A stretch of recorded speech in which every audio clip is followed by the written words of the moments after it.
జై గురుదత్త. ఈరోజు మనము ఒక చిన్న కథ చెప్పుకుందాము. ఒక అడవిలో ఒక నది ప్రవహిస్తూ ఉంటుంది. ఒక పక్షి గుడ్లు పెట్టుకోవాలని చెప్పేసి ఆ ఒడ్డున ఉన్న ఒక చెట్టు దగ్గరికి వస్తుంది.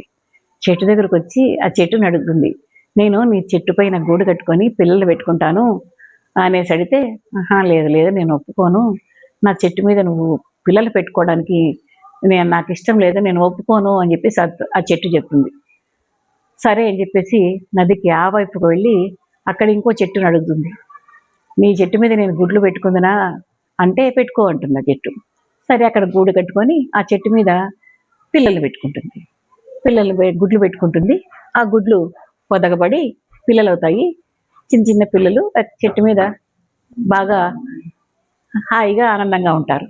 ఈలోగా పెద్ద గాలివాన వస్తుంది. గాలివాన వచ్చేసి ఈ ఈ పక్కన ముందు మా గుడ్లు పెట్టుకోవడానికి ఒప్పుకోదు కదా, ఆ చెట్టు ఆ నదిలో విరిగి పడిపోయి నదిలో కొట్టుకొని వెళ్ళిపోతూ ఉంటుంది. వెళ్ళిపోతున్నప్పుడు ఆ చెట్టు మీద ఉన్న పక్షులు ఆ చెట్టుతో అంటాయి, నీ మీద నేను పిల్లల్ని పెట్టుకుంటాను అంటే నువ్వు ఒప్పుకోలేదు కదా, ఇప్పుడు చూడు నీ చెట్టు కొట్టుకొని పోతుంది అంటే నేను ముసిల్దాన్ని అయిపోయినాను, నా చెట్టు ఎక్కువ కాలం నిలిచదు, ఏ గాలి వాన ఏదో వస్తే నా చెట్టు ఇట్లా పడిపోతుందని నువ్వు నీ పిల్లలు అందరూ కూడా నీటి పాలు భూమి పాలు అవుతారని చెప్పేసి నేను ఒప్పుకోలేదు, నేను ఎందుకే నేను గుడ్లు పెట్టుకోవడానికి ఒప్పుకోలేదు అని చెప్తుంది.